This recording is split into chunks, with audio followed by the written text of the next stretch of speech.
Thank you very much for having me, and thank you very much for coming.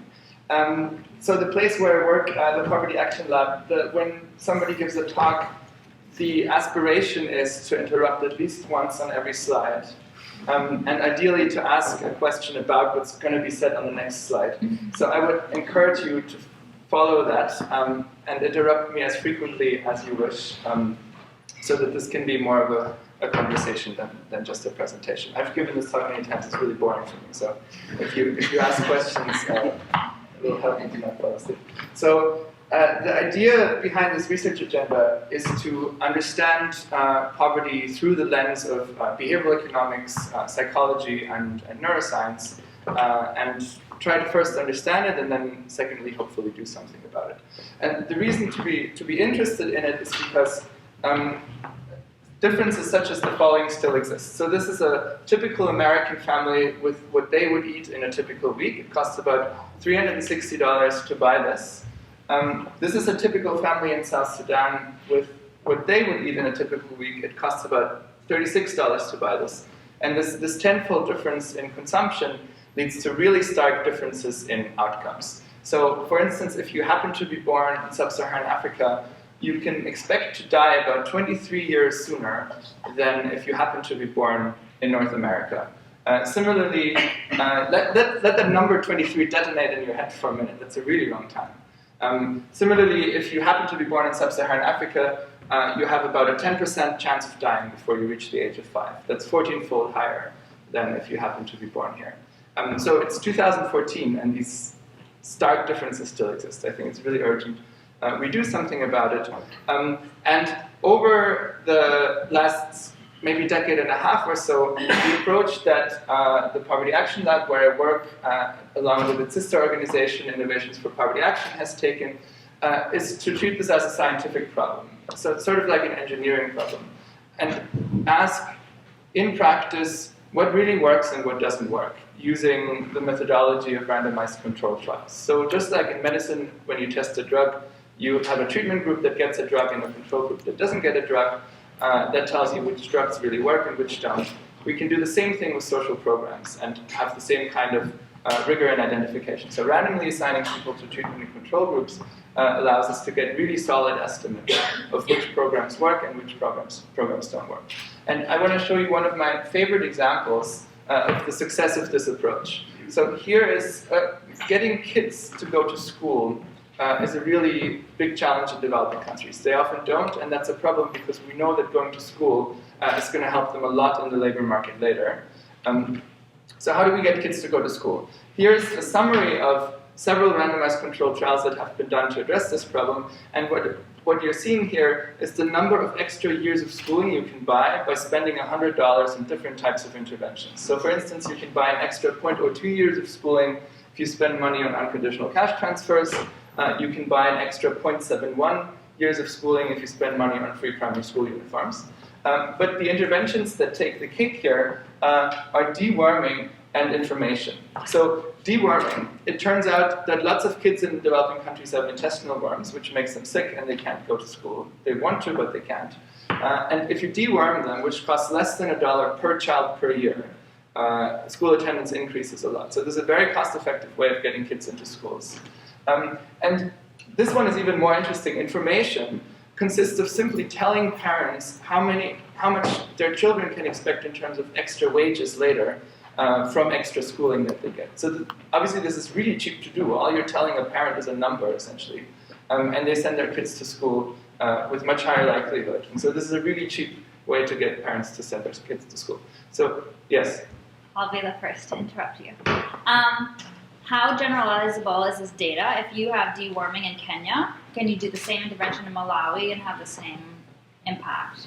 Yeah, so that's the external validity question that I think is one of the biggest problems of the current state of RCTs. And people are starting to address it. So for deworming, for instance, there's now many studies in many different places. There's an organization called Deworm the World that has a mission of deworming kids, and they study it as they do it.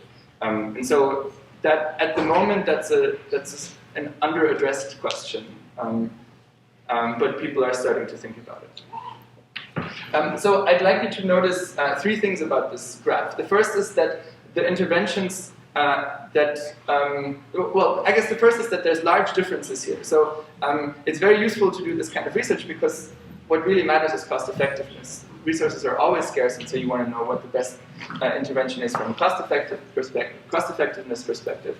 But in addition, the interventions that work the best aren't necessarily the ones that we would have predicted. So the deworming one, for instance, nobody saw that coming. That was very surprising. And third, and that's what's most important for my purposes, the one that works the best here in terms of cost effectiveness is the information one, and that happens entirely in people's heads. There's nothing that changes about the environment, about the government, about corruption, about anything. It's purely a change in the way people think about the returns to schooling that has these really large effects. And so that's the point of departure for my research program. I'd like to suggest to you that these small interventions at the behavioral level can have really significant welfare benefits in developing countries. But so far, we haven't really studied those systematically. We have nice examples in different areas, but we don't have a systematic understanding. And so what I'm interested in is to use psychology and behavioral economics in a more systematic way to address this problem. And in particular, I think that will allow us to do three things. The first is that it will allow us to better design poverty alleviation programs, be more cost effective. Secondly, it'll also allow us to gain scientific insight in the cognitive architecture of poverty. So it will make a scientific advance as well. And then third, it'll allow us to extend the scope of psychology to non-weird populations. So by weird, I mean Western educated, industrialized, rich, and democratic. And what that means, this problem consists in the fact that in psychology and behavioral economics, about 90% of studies are done on Western undergrads. You know, the typical participant is an MIT kid. And then we write a paper that says we tested 90 normal subjects. That's not true if they're MIT kids. I remember one of my first behavioral economics experiments, I was giving people trade-offs between money now versus money later. And I just wanted them to make a quick decision. And this guy spends 5 minutes on each decision. And only later do I find out that he's furiously figuring out the net present value of each decision, and doing integrals and exponents and everything. So this is a problem that goes throughout psychology and behavioral economics, and I think we need to expand the scope of these disciplines beyond these traditional subject pools, and my agenda is an attempt to do that. So if we want to do this, then I think we need to really get into the heads of the poor and understand how they think. And in my view, a good place to start is to ask whether poverty itself has particular psychological and maybe neurobiological consequences, and whether those in turn affect economic decision making. So this is the basic model that I want to test. I want to know whether poverty has effects on psychological and neurobiological outcomes, whether those in turn affect the way people make decisions, and then whether that in turn affects poverty. And I'm going to talk about these two links today. This one I've already shown you, small changes in the way that people make decisions, for instance, about schooling, can really can alleviate poverty. I'm going to be mostly concerned with the other two. And two caveats I want to mention at the beginning. I don't want to claim for a minute that this is the only channel through which poverty perpetuates itself. All I'm claiming is that it's one that we don't really understand very well, and we should figure out how important it is. And if it's important, we should use it. If it's not important, we just move on and do the next thing. The second is that this does not for a second imply that the poor are somehow intrinsically deficient or that they're to blame for their poverty. In fact, it does precisely the opposite. It's asking, what's the power of the situation to lead to particular psychological outcomes and behaviors that could affect all of us if we found ourselves in that situation. It's not saying poor people have some intrinsic deficiency and therefore they somehow deserve to be poor. That's not the point of this agenda. Okay, so much of my work is done in Kenya, where I set up an infrastructure called the Busara Center for Behavioral Economics. The core of it is a cluster of 20 computers that have touch screens, and we have a respondent pool of about 5,000 participants from the Nairobi slums, and we can run behavioral experiments with them. And in addition to that, I also do field experiments. So I want to start by asking this first question. Is there a connection between poverty and psychological outcomes? And I'm really going to be interested in causality, but I want to start by asking it just in a correlational way. Is there a correlation between poverty and psychological well-being? And there's an old literature on this around what's called the Easterlin paradox. This was a paper in the 70s that argued that rich people are happier people within the same country but not across the country. So it's not the case that richer countries are happier than poor countries on average. The problem with that is that it was only based on a sample of 14 countries, most of which were pretty rich to begin with. It now turns out that there's a really nice data set with which we can take another look at this question. It's called the World Value Survey. It has data from 87 countries, over 100,000 respondents, and they're representative samples in each country. It's freely available on the web. And it turns out there's a lot of psychology questions in this data. One is the happiness question, are you generally happy with your life? Another is what's called locus of control. To what extent do you think you're in control of your life and shape your fate yourself versus the world runs your life for you? And then there are questions on loneliness and meaninglessness, both of which are symptoms of depression. And so what I did in a first pass analysis, and other people have done this too, is to simply correlate income, that's shown on the x-axis here, with the response to these psychological questions. So in this case, happiness is on the y-axis. So the higher values mean happier people or happier countries. Countries are on the left, so each dot here is a country. And you can see that as income goes up, countries tend to be, richer countries tend to be happier countries. And similarly, within countries, I'm sorry that there's no axis label here, these are income deciles within country. So going from poorest income decile to richest income decile within a country. You can see as you move in that direction, also people are more likely to say that they're happy on the whole. So it doesn't seem to be true that this notion of the happy poor doesn't seem to be borne out by the data.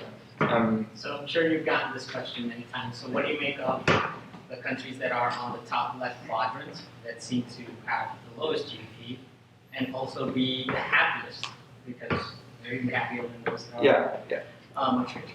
It's really hard to know for any individual country. People spill a lot of ink writing about why Denmark is the happiest country. It's variously Denmark and Costa Rica that come out as the happiest countries in the world, and a lot has been written about it. I think it's really difficult to make statements about individual countries. And so what I'm going to be mostly concerned, this is mostly to motivate and illustrate, and I'm going to be mostly concerned with trying to establish causal effects of variables, in this case income, on happiness. So I don't have a good answer to what makes those countries happier than others. God knows. Okay, so this is the happiness graph. Here is the locus of control graph. So here high values mean that you're more likely to think that you're in charge of your life. And as with happiness, richer countries are more likely to have people in them that think that they're in charge of their lives, and similarly within the same country, people who are richer tend to think that. And conversely, rich people and rich countries tend to experience fewer feelings of meaninglessness, and they also, interestingly, tend to be less likely to say that they're lonely. So again, this goes up against the commonly perceived idea of the poor but very social lower segment of the population. So that doesn't seem to be true.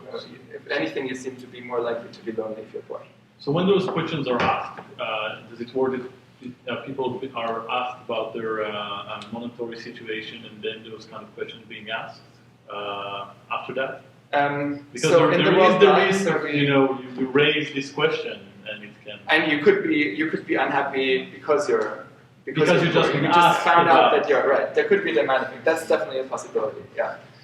In what I'm going to show you, so the main study that I'm going to show is one where we gave people money and then asked them how happy they were. That didn't happen until many months after they were given the money. But here, I don't know. It's very possible that I think the economic module in the World Value Survey is before the psychological module. So it might very well be the case that people's responses are biased because of that. Yeah, that's a good point. Okay, so what this suggests is that poverty is associated, at least at the level of a correlation, with unhappiness, external locus of control, and feelings of meaninglessness and loneliness. And what I'd like to suggest to you is that there's an underlying theme here, which is stress. So in particular, locus of control is very closely related to stress, because how stressed out you are is to a large degree a function of how controllable events in your environment are. In fact, in the biological sciences, lack of controllability is often used to induce stress in lab settings, in lab animals. And similarly, meaninglessness and loneliness, as I've said, are symptoms of depression, and that in turn has a very tight link to stress. So about 80% of depression diagnoses are preceded by major stressful life events. So I want to narrow down this hypothesis a little bit, and I'm going to be interested in what follows in the relationship between poverty, stress, and decision making.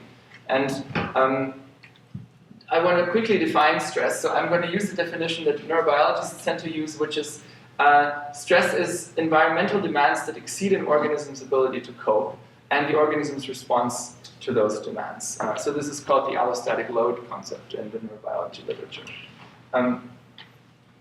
And I measure stress largely in two ways. The first is in a questionnaire called Cohen's Stress Scale. This is a standard questionnaire. We did some work to validate that for Kenya. And the other is cortisol levels. So let me say a few words about cortisol. It's the product of one of two major stress pathways in the body called the HPA axis, hypothalamic pituitary adrenal axis. The other is the sympathetic adrenal medullary axis that releases adrenaline. It's a useful measure for stress because it correlates very well with self-reported stress as well as depression and unhappiness. So clinically depressed people, one of the hallmarks of depression is that people have elevated cortisol levels. At the same time, it's nice because it's an objective measure. So it's not subject to experimental demand effects, like for instance, having thought about your poverty just a minute ago. It's also thought to be a reasonably good indicator of chronic stress. And then finally, it has long-term health consequences. So this is a link that goes to the immune system. If you have chronically elevated cortisol, you end up with a weakened immune system. And this is bad for a whole number of reasons. So the final reason why cortisol is interesting for my particular purposes is that it turns out to be correlated with income. So this is one of the first papers I wrote on this, that what got me interested in it in the first place. I had a sample of Swiss students. It's difficult to speak of poverty in this context, but it did turn out that there was a correlation between how much money they had available to them in any given month and their cortisol levels, just in a cross-section. So again, there's no causality here, but at least at the level of a cross-section, it turns out to be the case that poor peoples have higher levels of the stress hormone. And so that's reason enough to ask whether this might be a causal relationship. So what we really want to know is whether poverty causes stress. And it turned out that there wasn't really good data on this. And so what we need to answer this question is a random or quasi-random increase in poverty. Yes? Just to be clear, throughout this poverty, you're defining in terms of income. Yes, I'm going to be very narrow. No other definition of poverty. I'm going to be very narrow in economisty and think of poverty as only money for the moment. I'm fully sympathetic to the idea that poverty is very multifaceted. I'm going in a study that I'm going to show you in a minute, we're going to look at the effect of giving people money on a whole host of outcomes, which I'm very happy to group under poverty as well. But yeah, for the moment, I'm just interested in money. Okay, so we need some exogenous, what economists would call an exogenous change, a random change in poverty to answer this question. And the trick that we're going to use is the fact that weather shocks are, for all intents and purposes, random, but they affect the incomes of farmers in Kenya and other places. And so the prediction, if it's true that poverty or changes in poverty affect stress, is that if it doesn't rain for a while and that's bad for farmers' crops, then we should see increased levels of cortisol in farmers. And just to be sure that this is really an effect that's specific to rainfall, we wouldn't want to see that same effect in people who aren't farmers or who don't depend on rainfall for their income, or at least it should be significantly smaller than for the farmers. So what we're going to, we did a study together with my colleagues Matusha Mayo Stulat in two areas in Kenya, Nairobi and the slopes of Mount Kenya in Central Province. This is what the sample of farmers looks like that are based in Central Province. There's a farmer in his field. It looks very lush and green, but rain is a significant problem. It rains only about 2/3 as much as would be required for crops to grow optimally. And here is a sample of metal workers in Nairobi. These are guys who spend their days banging sheets of metal into pots and pans. The reason we chose them is because in terms of physical exertion, they're quite similar to the farmers. And so we went and did a survey and took saliva samples. So here's one of our field officers taking a saliva sample from a respondent. You chew on a cotton swab for about 2 minutes, and then that gets sent to our lab and analyzed for cortisol. So that's the first ingredient. We also know how much they make in terms of income. The second ingredient is that we have GPS data on their household location. So each dot here is a household. We know where people live. And we can put that together with a rainfall index. So there's a very good satellite data source for rainfall on the web that gives us high resolution, both spatially and temporally, for how much it rains in any given place. And we can use it to construct a household-specific rainfall measure. So we know how much it rained at the farm of each individual farmer over the past year or so. And then we can compare farmers who had more rain to ones that had less rain. And so before I answer that question, let me just briefly answer the preliminary question whether the absence of rain really is an income shock. And if that's true, we would expect that income depends on rain among farmers, but it doesn't depend on rain among non-farmers, or at least it's larger among the farmers. So here, the blue bar here is the weekly income in Kenyan shillings of farmers who experienced above median levels of rainfall. So these are farmers for whom it rained more than for their peers. And their income is about 2,000 shillings, about $30. That's roughly where it should be. It's lower in the farmers who experienced below median levels of rain. So that's what you would expect if rain is an important input for agriculture. That's exactly the pattern that we should be seeing. This isn't true for the non-farmers. So if anything, it goes in the other direction. So these are the metal workers now. They're waiting for customers, so when it rains, their customers don't show up. That's why the red bar is a little higher than the blue bar. But certainly you don't see that same relationship. If anything, goes in the other direction. So that means that income levels really do depend on rain among the farmers, and there isn't such an effect among non-farmers. Now what we really want to know is whether cortisol levels depend on rain among the farmers, and is that effect larger than among the non-farmers? So here's the cortisol levels for the farmers who had good levels of rain in the past year. This is measured in nanomoles per liter. It's just under 15. That's roughly the right ballpark. It's higher than what you would get here in a cross-sectional sample, but it's not out of the ordinary. But it's much higher in farmers who had below median levels of rainfall. So they have higher levels of the stress hormone. And this effect, again, is specific to the farmers. So we don't see the same pattern in people who don't depend on rainfall for their income. So what this suggests is that lack of rain really does lead to increased cortisol levels among farmers, and we don't see that same effect among people who don't depend on rain for their income. That makes an additional prediction, namely that those farmers who depend particularly strongly on rainfall for their income should show a larger version of this effect than other farmers. And so what we can do is to split the sample up into two groups: exclusive farmers for whom farming is the only source of income, and non-exclusive farmers who also have other sources of income. And we can ask whether we see a similar pattern there. So this is now the data only from farmers, but split up into exclusive farmers and non-exclusive farmers. And you can see the exact same pattern here. We see a dependence of income, of cortisol levels on rainfall among farmers for whom farming is the only source of income, but not among farmers who also have other sources of income. Okay, so this suggests that when it doesn't rain, farmers end up with higher levels of cortisol. This is particularly true for farmers who only depend on rainfall for their income. Now, we might still worry that cortisol reflects other things. It turns out that it correlates with eating, drinking, even with physical exertion, which might be correlated with rainfall. So to make sure that elevated cortisol levels really reflect stress, let's now look whether we see a similar pattern when we just ask people how stressed they feel subjectively. So this is now the same split of the data, except the y-axis is now how stressed people are on a stress scale. And again, for farmers who experienced below median levels of rainfall, you see higher levels of self-reported stress than for others. And that effect isn't there for non-farmers. Yeah. At which point of the season did you measure the cortisol and acetyl stress? So we measured after the harvest, when the shocks would have been realized. Okay, so what this suggests is that lack of rain raises stress levels among farmers. We don't see that effect among non-farmers. And so, therefore, a random increase in poverty induced by rainfall shocks seems to make people stressed. It raises cortisol levels and levels of self-reported stress. So this was an attempt to answer this first question in the negative direction. When people have negative shocks, do they end up more stressed? Now what I'd like to do is answer it in the other direction, namely ask whether when people have positive shocks, they end up less stressed. And so I want to take a quick detour before I answer this question and talk about unconditional cash transfers. So people have wrecked their brains for many decades about how to best alleviate poverty. I've shown you a few possibilities in the beginning of the talk. I want to contrast two here. One that has received a lot of attention is to give people cows.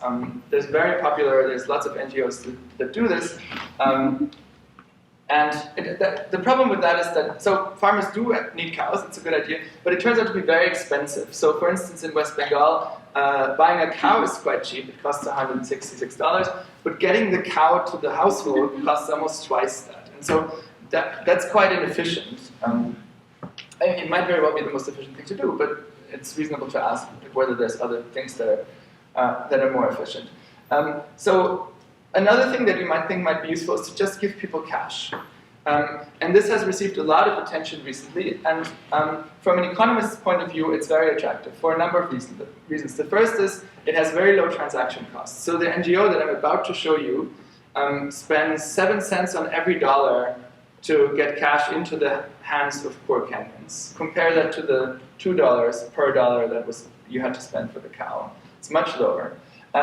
They're also not distortionary, so you're not likely to give people things that they wouldn't otherwise have bought. What happens a lot when you give people cows is that they resell the cow, which is costly for them. It's like, not quite like cars, but a little bit. You lose some money in that transaction. Money doesn't have that problem. Often transfers are made with conditions. So for instance, you get some money if you send your kids to school. If you give money unconditionally, you don't have that. Then you need to monitor the fulfillment of these conditions. If you give money unconditionally, you don't need to do that. And similarly, if you have conditions attached to giving the money, you often run the risk of excluding people who have trouble meeting those conditions. Those are often the very poorest who, of course, you especially want to give the money to. So for all of these reasons, it's attractive for an economist to just give money unconditionally to households. Tell them, look, here's a couple of $100, you know what to do with it. The final reason for that is that it's less of an economics reason, but more sort of a common sense reason, those are sometimes different, is that it's a very respectful approach. It's essentially treating people as adults and saying that you're a grown-up, you know what you need in your life, you just happen to not have the money to buy it. And so maybe if we give you the money, that'll help you to do that. And so it's this context that a new charity stepped into a couple of years ago called Give Directly. It was founded by a couple of grad students from Harvard and MIT, all economists, and the mission of the charity is to collect donations from people like you and me, mostly in the US, and send them directly to the cell phones of poor households in Kenya. And these households are told explicitly that they're free to spend the money however they wish. There are no conditions, no strings attached. This got a lot of attention. It's not a new idea, but for some reason they got a lot of interest from lots of media outlets. So these were articles written by The Economist, NPR, and the New York Times just in the past year on Give Directly and related programs. And part of the reason they got so much interest is because it's still a controversial thing to do to give people money. And the reason for that is that people think the money will be wasted. So here's a quote from Carol Bellamy, who used to run UNICEF. She thinks that transfers will be spent on cigarettes, alcohol, weapons, gambling it away, all the kinds of things that you don't want to have happen with money that you just find in your pocket. So that's a very strong opinion, and we wanted to find out whether that is really true. So we did a randomized controlled trial in Western Kenya on this Give Directly cash transfer program. By we, I mean my co-author Jeremy Shapiro and I. And we gave families large unconditional transfers. On average, we gave a family $700. That's about almost 5 months of consumption. Income is usually measured in consumption in this context, because income itself is very hard to measure. And we randomized the size of the transfer. So people either got a small transfer that was $400 or a large transfer that was $1,500. So that's about 10 months of consumption for $1,500. These are quite large in terms of household incomes. And then we can see what happens. So before I tell you the results, I want to spend one minute talking about the ethics of RCTs. the first thing to say is that, of course, all of these studies need to go through ethical review boards. In this case, it went through 4 at MIT, Zurich, and then 2 in Kenya. I think that's less interesting because I think that's important, but really our own conscience should be the standard that we measure against, in addition to the ethical review boards. The second thing to say is that these studies are quite similar to medical trials in 2 ways. In medical trials, the stipulation is that the control group needs to get what's called usual care. So they need to be receiving what they would otherwise be receiving if they weren't part of the trial. In developing countries, what people would be receiving if they weren't receiving money is no money. So that criterion is, almost trivially easy.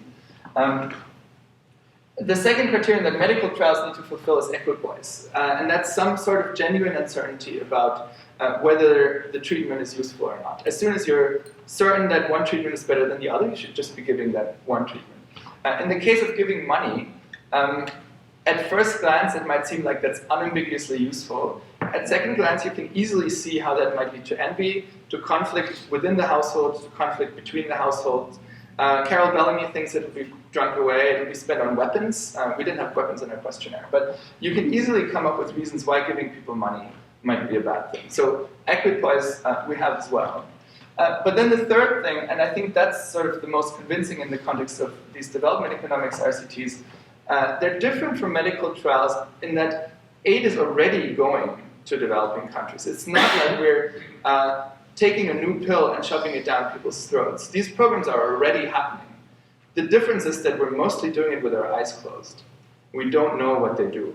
And so all that we're doing here is studying the effects of the program by surveying people before and after. So it's not really different from medical trials.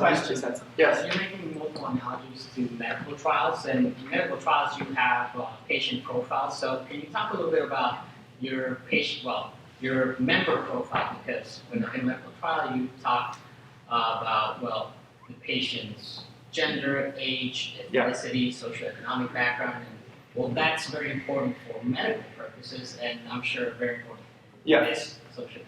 Great. Can you talk about that? Yes, thank you very much, because you did exactly what I asked you to do, which is to ask the question before the slide. So this is the people that we're studying.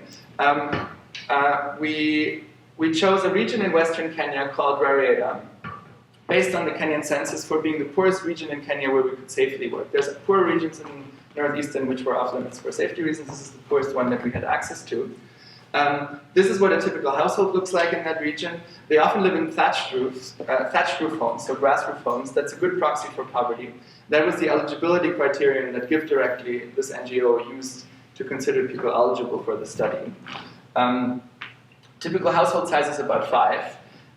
We drew a representative sample from those households.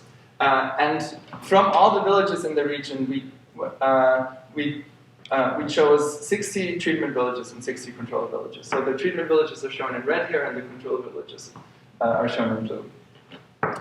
So that's the sample. And then these villages, as I said, get divided up into treatment and control villages. And within the treatment villages, we have 2 types of households. We randomize on the second level and group people into either the treatment group or what we call the spillover group. So these are control households that don't get money, but they're located in treatment villages. So their neighbors are getting money, but they aren't.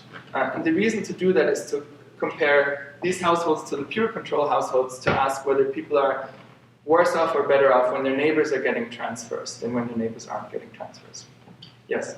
Sorry, when you say the household is receiving money, who exactly in the household? Is it the males, females, everybody? So it's either the primary male or the primary female, and we randomized that as well. So in half of the households, it goes to the husband, and the other half it goes to the wife. I'm not going to talk about that randomization today, but that's in the paper. Sorry, excuse me. I was curious to know if the people who underwent the interview knew the duration of the trial. They knew that they would be receiving money for a certain period of time, and then it would stop. Yeah, so we took pains to distinguish the survey team from the intervention team. So we arrived as the research team and just said we want to ask how well your household is doing on a number of dimensions. We're interested in your household. Here's a jar of cooking fat as a token of gratitude for your time. will you please answer a couple of questions for us? That's the survey team. The intervention team is GiveDirectly's team. They did their own thing. So we tried to minimize contact between those two teams as much as possible for the reason that you mentioned. We don't want people to sort of respond nicely to our questions because they think they get money from us. They get money from someone else, and we don't know about that. So the intervention team told households during the very first visit exactly what would be happening. So how much money they would get and when that money would come. And they were also told that they were free to spend it however they wished. Okay, was that yes? Can you talk about a little, I should preface this with Caroline French and is my college roommate, so I know a lot about this organization, but I was wondering, in terms of the data collection, if you could speak to some of the challenges in reaching some of those study participants and whether there are any gaps in the data or whether there was any challenges in following up with the Yeah, so that's a good question. So it tends to be quite expensive to reach people in these contexts, and in particular, you can't just tell someone to come to your office and answer a survey like on Thursday at 6 p.m. You have to go there. So that's extremely costly. We need to send field officers to all the individual households. We work with Innovations for Poverty Action, who have a long track record of getting these studies into the field, and they're very good at ensuring compliance and keeping attrition low. So we found everybody that we wanted to find in the first survey round. In the second round, we lost 6.5% of the original sample. And we do a bunch of statistical gymnastics to make sure that that doesn't bias the effect. So there's something called V-bounds that you can calculate to make sure that your results aren't different because of that, because you've lost a few people in the follow-up. Okay.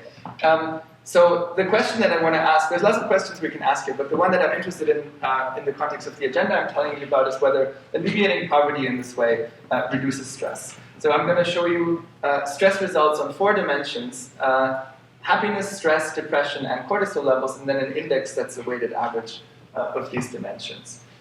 So here's the index on the y-axis. This is in standard deviation units.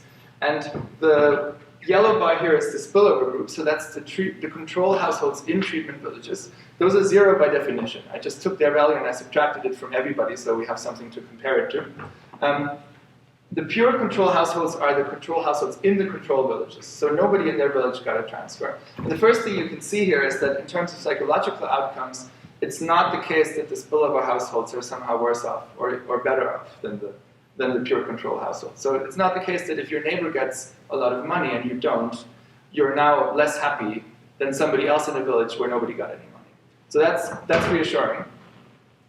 For the people who got the transfers, we see fairly large increases in psychological well-being. So positive values mean positive outcomes here. We see increases of about 0.4 standard deviations in the people who got the large transfers.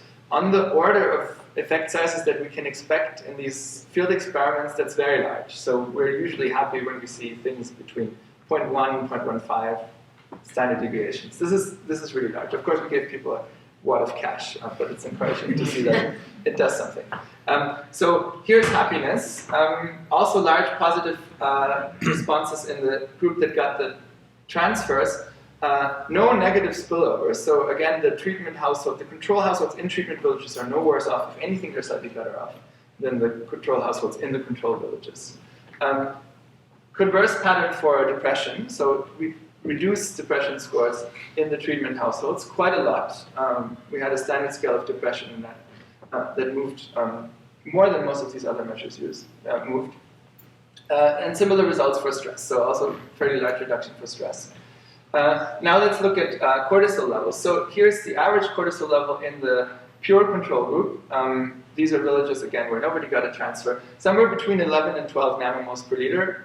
Still a little higher than what you would see in developed countries, but not out of the realm of the reasonable. We see a pretty large reduction in people who get the large transfers. No significant reduction, and in fact significantly different from the large group in the people who got the small transfers. And again, no negative spillover, so it's not the case that the spillover households end up with higher cortisol levels. Yes? What's the time frame between baseline intervention and then this Oh, great question. I should have said that. So the program lasts about a year. So we do a baseline, then they get the money over the course of about a year.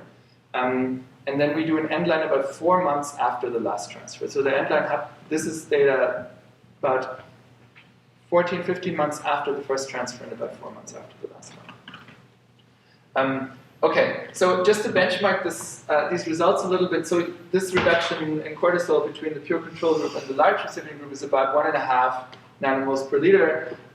The difference that you would typically expect to see when you compare depressed patients to control patients is about 2.5. So the effect size here is about 60% of the difference between depressed patients and normals. Yes? I'm sorry, so the last economic effect that these people have had is actually a huge drop in income? You can think of it that way, that's right. They knew from the get-go that this program would stop. But you're right, that could actually be a reason why these are underestimates. Rather than, yes? I know this is not directly a powerful study, but what did the people do with them? That's a really long answer. So I'll try to give you the 2-minute version. So all of those results are in the paper. I'm not talking about those today because I'm really mainly interested in psychological outcomes. The salient things that happen is that people invest in assets. So they buy large, lumpy, productive assets. So a metal roof, for instance, was a typical purchase. They had thatched roofs, as I mentioned, and lots of them buy metal roofs. Which turns out to be an investment because as soon as you have one, you can stop having to replace your thatched roof, which you need to do about once a year. It costs about $50 every time you do it. It's quite expensive. So they buy metal roofs. They also buy, it turns out they buy cows. So Heifer gets it right on that dimension. Lots of them buy cows, other productive assets. As a result of that, we see we see increase in agricultural revenue increase by quite a lot, about 30%. And the second thing is that they do buy a lot of food. So food security goes up a lot. So there's some element of spending down the transfer. There's a large element of investing the transfer. So about 60% of the transfer goes into assets. Okay, so what this suggests is that when we alleviate poverty, we can reduce both self-reported stress and cortisol levels. And as I mentioned, there's lots of other outcomes. We have really interesting domestic violence outcomes. For instance, it turns out that people stop beating their wives when they get money. Those are in the paper, and I'd encourage you to read them there. I can't talk about them today. So what I've shown you so far is that poverty is associated with low psychological well-being and high cortisol levels at the level of a correlation. When poverty increases through negative income shocks, such as lack of rain, we see an increase in cortisol levels and stress levels. And when poverty decreases through unconditional cash transfers, we see decreases in levels of cortisol and stress. And so what I was going to show you is the second part of the agenda that asks whether stress affects decision-making, but I don't think we have time. So we can either ask questions, or I can do that, which is going to take another 20 minutes or so. So it's up to you. Maybe I'll ask you. Who wants the second part of the agenda? Raise your hand. And who wants to ask questions now? Raise your hand. Okay. Can we go over a little bit, or are we? Okay, great. Sorry. You're asking too many good questions. Okay, so what I've shown you so far was an attempt to establish a causal answer to this first relationship between poverty and stress. Now let me turn to the second question. Is it the case that stress somehow affects the way that people make economic decisions that might perpetuate poverty? The particular type of decision-making that I'm interested in is tempo discounting. So what is that and why is it important? Tempo discounting is the decrease in subjective value that a reward undergoes when you delay it into the future. So in essence, what this is saying is that a vacation next year is worth less than a vacation that starts tomorrow. Actually, vacation is a bad example, but money that you get next year is worth less to you subjectively now than money that you get tomorrow.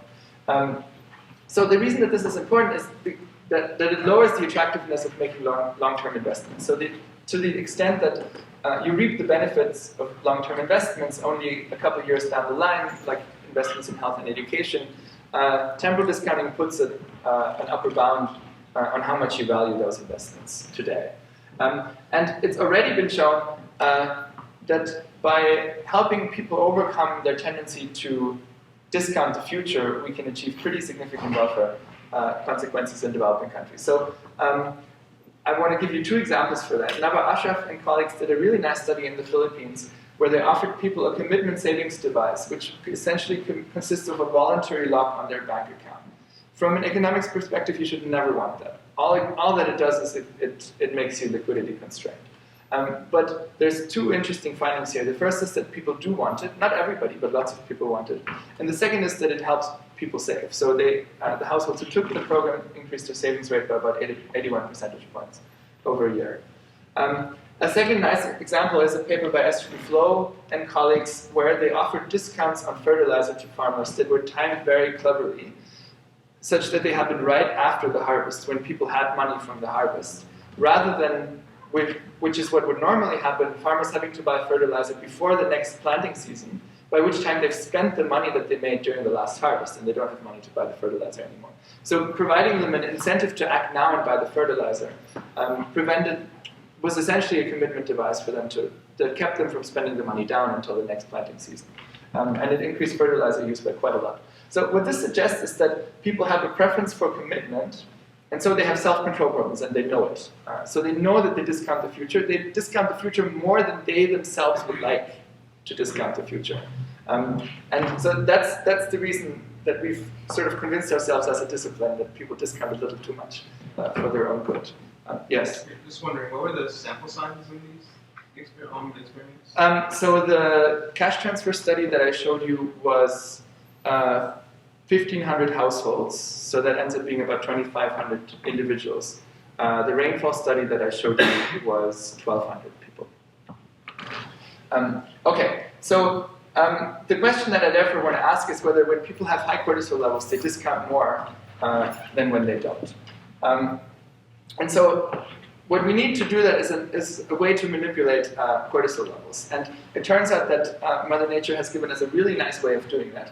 So here's cortisol, here's cortisone. The only difference, as you will see, between these two is this ketone group here turns into an alcohol group over here. So what happens, cortisone is a very stable version of cortisol. You can put it on a shelf and it stays stable for a long time. When you ingest it, that one water, it's like instant noodles. You add a water on, and it turns into the biologically active version, which is cortisol. And so that means that we can raise people's cortisol levels by just giving them hydrocortisone pills. So these are prescription drugs that you can get in any pharmacy, and that gives us a really nice way to manipulate people's cortisol levels. So we did an experiment. This is together with Sandra Cornelissen, Vanessa van Astmar, and Jols in the Netherlands. We did an experiment where we gave people 2 pills, and then we measured temporal discounting. And the 2 pills were either both placebo, so they didn't contain any cortisol at all, or the second pill contained 20 milligrams of hydrocortisone, or the first pill contained 20 milligrams of hydrocortisone. I'm going to call this the rapid court group and that the slow court group because the choice task occurred immediately after the cortisone pill versus 3 hours later. So first, let's make sure that this really does raise cortisol levels. So here's time on the x-axis and people's cortisol levels as they go through the experiment. You can see that the rapid court group, this is where people do the behavioral task, and the group that gets the pill just before the behavioral task has high cortisol levels right when they do the behavioral task. That's the red line. And the group that got the pill 3 hours earlier, their levels have already come down. So the reason to include this group, there's 2 reasons. One is that there's some interest in neurobiology about the long-term effects of cortisol, but really you can think of it as what's the effect of acute cortisol versus cortisol that's already subsided again. So you can think of it as mapping out the time course of the effect. Okay, so we measured discounting in the following way. We offered people a choice between a smaller amount of money that they can receive tomorrow and a larger amount of money that they can receive later, like 3 months down the road, for instance. And then they make a decision, and we gradually adjust the amount, the small soon amount, until they're indifferent between the two. So we're going to call that their indifference point. And in this case, 1688 would be the degree to which you discount $20 over the course of 3 months. Right? So $20 seen from today in 3 months looks like 1688. So we can plot that out. We can plot out subjective value as a function of delay, and that's called the discount function. And obviously, the higher that is, the more patient you are, the more you value the future. And the lower it is, the less patient you are, the less you value the future. And so what we would expect if hydrocortisone makes people impatient is that it should shift this curve down. And that's exactly what happens. So here's the placebo groups. This is a time horizon of today versus a few months into the future. This is a time horizon of 6 months in the future and 9 and 12 months in the future. Essentially the same question. The black line here is the placebo group, and the red line is the group that got the hydrocortisone. You can see that their curves are shifted down in all delays, so they discount the future more than the placebo people. And 3 hours later, it starts to go back to normal. So the blue group falls somewhere in between, and it turns out to not be significantly different from either of those two. And so you start moving back up as your cortisol levels go back to normal. So what this suggests is that increased cortisol levels increase temporal discounting. And then now, the final question that I want to ask is whether we can engineer a direct effect. So I've now tried to show you that poverty makes people stressed out, and when people poverty increases cortisol levels. When people have high cortisol levels, they discount a lot. Now it'd be nice to see whether poverty affects temporal discounting directly, to sort of close the loop. The problem with that is that we can't really study that in the field. Because if you give someone money, and you observe that, let's say you observe they're more patient than somebody who didn't just get money, that might just be because they're now not having to spend money today to put money on the table, to put food on the table today. It could be purely a measure of their budget constraint that you've just relaxed by giving them money. It's not necessarily about preferences. You've just given them a way to put money on the table today, therefore they can afford to look patient in your task, even though their underlying preferences really haven't changed. That makes it really hard to study this in the field. So what we need to do is we need to make people feel either poor or rich despite having the same level of absolute wealth. So we don't have this budget constraint problem. And that's what lab paradigms are really nice for. So we studied this question in the lab. And this is what we did. We brought people into the lab and we showed them this screen. They started with either 1,000 points or 100 points. Those points could later be exchanged for real money. So we gave them either a high endowment or a low endowment. And there were 36 people in the room altogether, and they saw their own wealth on the screen as well as the average wealth in the room, the lowest wealth, and the highest wealth. And then for about 45 minutes, we had them do the most boring task that we could come up with, which consisted of counting the number of zeros in a table of zeros and ones many, many times over. And so you had to enter the number of zeros over here, and you got some ridiculously small amount of money for every table that you counted correctly. So, anywhere between 0 and 35 zeros, 1,300 is overshooting it just a little bit. You're probably getting tired of the task. So the idea here was to put people through 45 minutes of pain, to make them feel some ownership of the money that they have, because what we're about to do is take it away from them again. So, by the way, I should say that this was a study we did in Zurich. These are reasonably small amounts. Nobody was really harmed in the making of this study. And they still get a show-up fee, so everybody walks away with money. It's not the case that we're really harming people here. But so this is what happens as people go through this task. So time is on the x-axis, and the cumulative income at points is on the y-axis. And as I mentioned, people start out either with a low endowment or with a high endowment, and then as they go through the task, they make some money, just mechanically by counting tables. And then what we're going to do, after they've done this for 15 periods, and they're really annoyed about it, we're going to mess with their incomes. And in particular, we're going to take the red group that started out high, and we're just going to take money away from them to land them exactly on top of the blue group that started out low and stayed low. And conversely, we're going to take the green group that started out low, and we're going to bump them up to the level of the yellow group that started at high and stays high. And then we let them play for another 2 periods, just to clarify that they just lost a chunk of money. And then we let them do behavioral tasks like time preference. And the trick here is that at this point, these guys, the red group and the blue group, have exactly the same amount of money in the bank. But one of them just suffered a large negative income shock and the other didn't. So that's what we can't do in the field very easily. That's why it's useful to do this in a lab. And conversely, for the yellow and the green group. And so what we can ask now is whether when people have the same amount of money in the bank, but one of them just had negative income shocks, they discount differently than otherwise. So before the experiment, subjects are told that they may gain or lose points sometime during the experiment, that they can't influence it, so it doesn't depend on performance, and it'll happen at most once. And these are, again, the discount curves that I showed you earlier. This is now the blue group. Remember, that's the one that started low and stays low. And the crucial comparison is with the red group. Those are the guys that started high, but they got the negative income shock. And so these people turn out to discount the future more. So they're less patient than the people who started low and stayed low. Now, the question that arises is whether this effect is specific to just getting any shock, was just a result of having gotten a shock, or whether it's specific to having gotten a negative shock. And that's the reason to have these other two groups. One of them also got a shock, but that was a positive shock.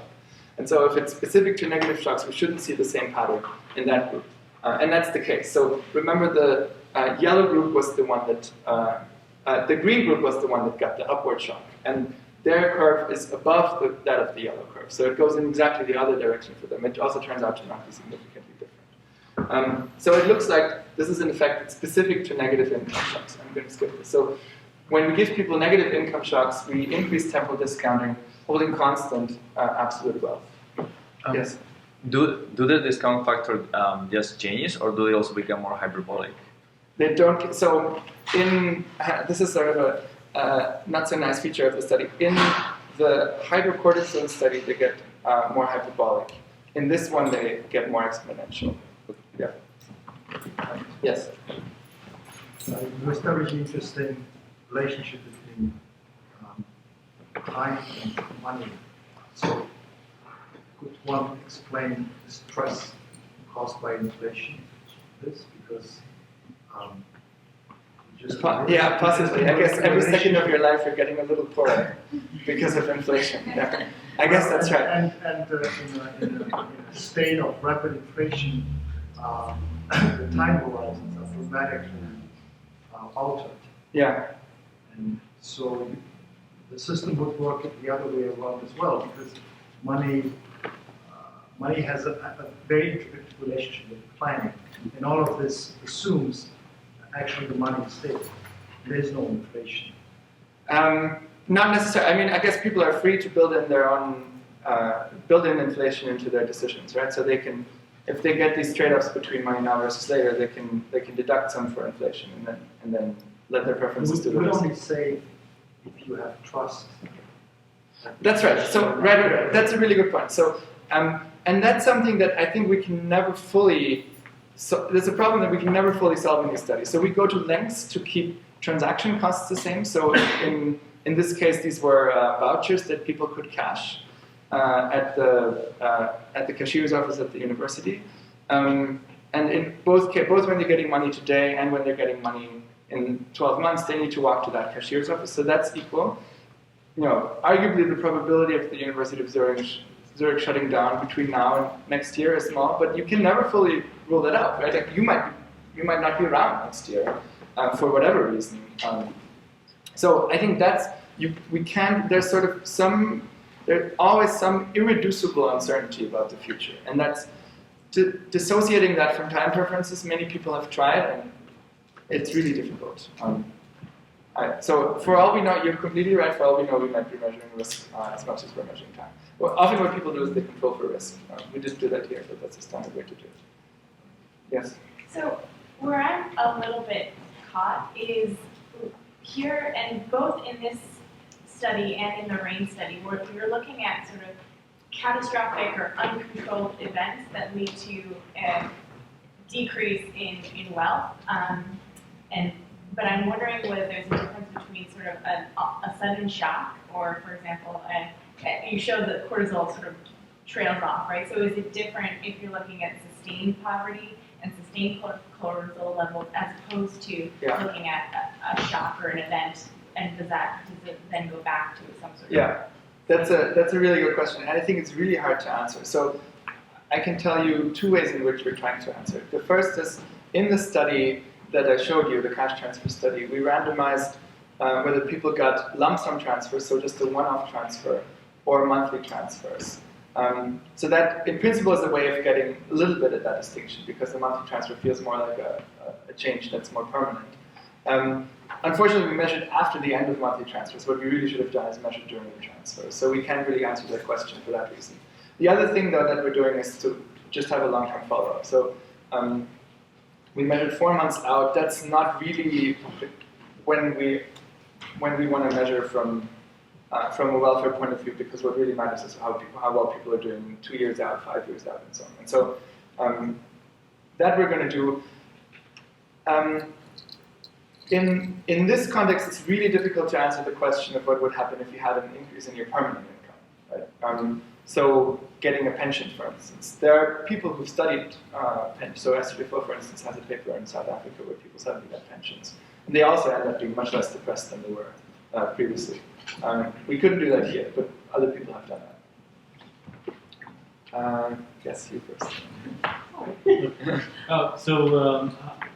You in this study of when you reduce the 900 points immediately, you also might have some kind of effects of fairness, anger, those kind of reactions that has to do with something being taken away from you, or feeling that not necessarily has to do with the idea of income, but which are this kind of emotional load also can be correlated to the same cognitive phenomenon. Yeah, so I don't have that data here. We did measure that, and I would have loved for that to be the case, because it would have underlined my whole stress story, right? It wouldn't have been nice if those people who got the negative income shocks had cortisol going through the roof, and that sort of would have gelled nicely with the rest of my story. That turned out to not happen, unfortunately for me. So.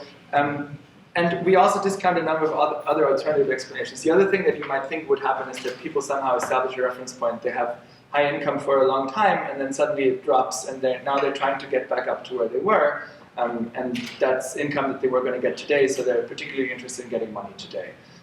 That also doesn't seem to be happening, because we have other tasks for them to do later that they can earn money in and get back up to where they were. And they're no more interested in doing those tasks than other people who didn't get the shocks are. So that also doesn't seem to be going on. So that, I think what that leaves is that these income shocks instill some sense of systemic risk in people. They think the environment is uncertain, so that it's better to get money now than to wait. But that's really hard to prove in the context of this lab experiment. But so, yeah, unfortunately, it doesn't look like people are getting angry, even though I would have quite liked that. Okay, let me finish up, and then we can ask the remainder of the questions. I'm pretty much done. So what I've tried to show you is, in the second part, is that when pharmacologically elevated cortisol levels, people discount the future more than they do otherwise. We can achieve the same effect when we give people negative income shocks. And together with the results on poverty and stress that I showed you in the first part of the talk, this suggests that poverty might perpetuate itself partly by increasing stress, and that then increasing temporal discounting. So I want to show you 2 quick things that I'm doing at the moment to give you a sense of where this is going. The first is that I think the obvious thing to do next is to intervene somewhere along the cycle to break it. I've shown you in the beginning that decision-making nudges are all over the place. Lots of people are playing with people's decision-making. Alleviating poverty directly, everybody is doing. Alleviating stress directly isn't done nearly as frequently, certainly not in developing countries, and so that's something that I'm quite interested in. And so we did a quick pilot in Kenya last summer where we got people to do a task called Count Your Blessings. So they sit down in the evening, they get a phone call, and they get to think about 3 things that went well for them that day, and why. The control group gets to count their hassles. That's not ultimately the right control group, but we use this for the moment, that they get to think about 3 things that didn't go well for them that day. We did this with 90 people in Western Kenya over 10 days, and then 5 days later we gave them a depression questionnaire. So these are depression scores after minus before. Thankfully, the group that counted their hassles didn't end up with higher depression scores. That's encouraging. The group that counted their blessings ended up with lower depression scores. This is, it's a very quick and dirty study, but for what it's worth, it seems to be doing something. I'm going to skip this one. And then the other thing that I'm quite interested in at the moment is take the second link between stress and decision making. You may remember that I studied that with 2 lab studies. I think it's really important to show something like that in the field. And so a version of this is this experiment, the study that I'm doing with my friend Simone Trainer. She works in schools in Kenya, and I met her in the airport in Nairobi, and she had just emerged from a primary school, and she was really frustrated by the fact that these schools are always super hot. It's very, very sweaty, and she says, oh God, I can't focus in these schools. And then we started to think that maybe that might be something that we could study. So it turns out that heat stress is something that people in the military literature have studied a lot, soldiers who are in hot places. And physiologically it looks similar, although not entirely the same as psychosocial stress. And when you talk about schools and schools being hot, then there's a very obvious thing to study, namely test scores. So we got in touch with this guy. His name is Mukhtar Abdi Ogle. He's a Kennedy School alum. And he runs the Kenya National Examinations Council. It took me about 3 weeks to get a meeting with him. He asked me to meet him in some back alley cafe in Nairobi. It was all a bit sketchy. And he asked me to bring a new memory stick. And I was like, oh Jesus, he wants me to bribe him with a memory stick.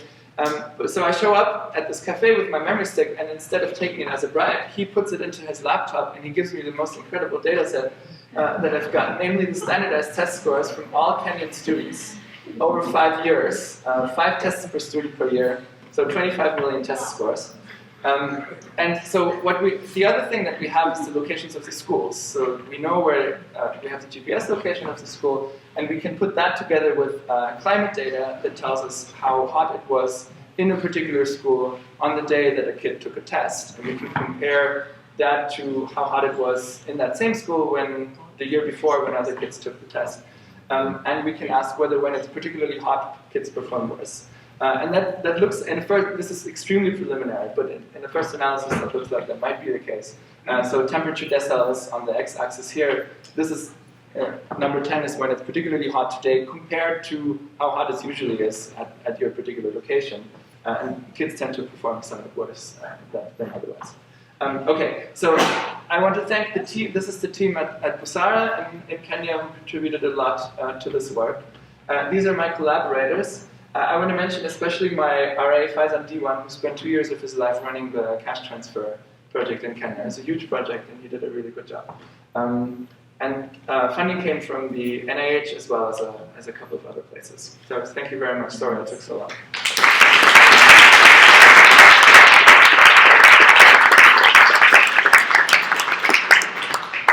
So from a behavioral economics perspective, you already performed the clinical trials. Well, what are the interventions that you would suggest to people that want to really make a difference, not only in these places, but all around the world? Give everyone $800, air conditioner, and maybe some anti-cortisol drugs. Like, what is your suggestion? So, the studies that the anti-cortisol drugs, Well, so that's an interesting one. Okay, so let me start from the beginning, right? So the $800, I think that's not a crazy thing to want to do. And certainly in terms of economic, so psychologically it worked extremely well. Like happiness just goes through the roof. Like these are such large effects I've never seen anyone. Economically, it works reasonably well. So people have high food security, they have assets, they have increased revenues. Whether that's the best thing you could be doing, I think the jury is out on that. We didn't compare it to something else, right? We didn't give cash versus cows. I'd be really keen on doing that. We've been trying to get gift directly to we haven't succeeded yet. But other people are doing versions of this, so cash versus vouchers. There are studies that do this. So I think until we have that answer, it's sort of a matter of preferences, which intervention you choose. This works reasonably well. One quick follow-up, since, well, the subject of antidepressants came in. If you really want to argue potentially that one channel of CARVI is within the mind, one control group would be, okay, money versus antidepressants, or let's say cortisol drugs versus antidepressants, and see how their economic decision-making changes. Yeah, so I think, in principle, that's something I'd really like to do. So what I'm just about to start is a psychotherapy trial in Kenya. I want to stay away from the antidepressants for a while because that gets sort of dangerously close into solving poverty by drugging Africans into oblivion. And that's potentially And they don't work. contentious. But so the reason to be interested in the depression angle is because there's just a silent epidemic of depression. It's the leading cause of disease burden worldwide. In sub-Saharan Africa, it's the leading cause. It's the most prevalent non-communicable disease ahead of malnutrition. So depression is this enormous problem. There's all of 3 randomized controlled trials in developing countries that address depression. None of them measure economic outcomes. So there's an enormous gap in this literature. And so that's definitely something that I think we need to do. Whether that becomes the new standard intervention to alleviate poverty, I doubt it. It's probably very effective for people who really have depression, maybe less effective for people who don't. But it's something that we should figure out. Yes? Yeah. There's currently a study in Fletcher, there's a professor in Fletcher School here at Tufts University, in which he is classifying cultures among drivers. For example, there are some cultures that the most important driver is the economic, the other one which political concerns are more important, Okay. and the other one that social aspects are very important. So as you mentioned in the beginning of the presentation, you're trying to change behaviors among societies. So maybe it is good if you go into what is the driver of, they use the World Economics, the World Survey value, and then define which are like the values and the concepts that drive like happiness for people or satisfaction for people. And maybe you can work on that to make changes among economics, but maybe other social concepts or maybe other political concepts that maybe bring more happiness to people and reduce stress in that way. I see. Okay, I guess what you're saying is that happiness comes from things other than money. It Yeah, also exactly. comes from the social fabric and from political systems that give you particular freedoms and so on. I'm fully on board with that. The reason to study giving people money is because that's something that we can do now. Whereas changing the social fabric of a country or changing the political system is Well, much more for difficult. example, that when you apply like behavioral programs, those programs are less costly than, for example, giving money or giving assets to people. If you change their mind Yeah. of like satisfaction in their lives, Yeah.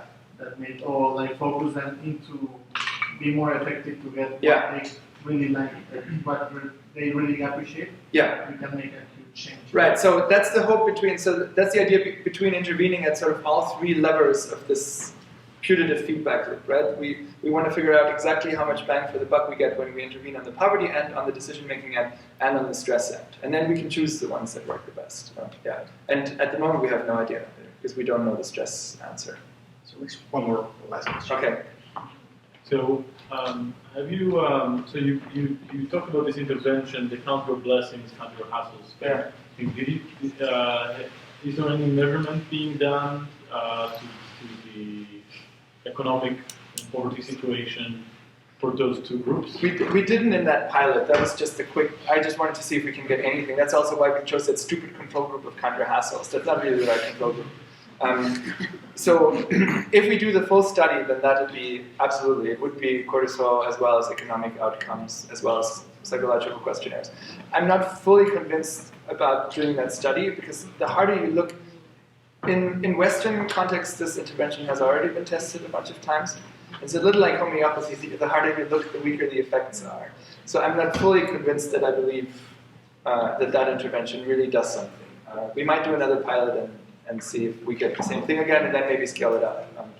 The one that I'm more interested in for the moment is doing a serious depression intervention on people who really are depressed.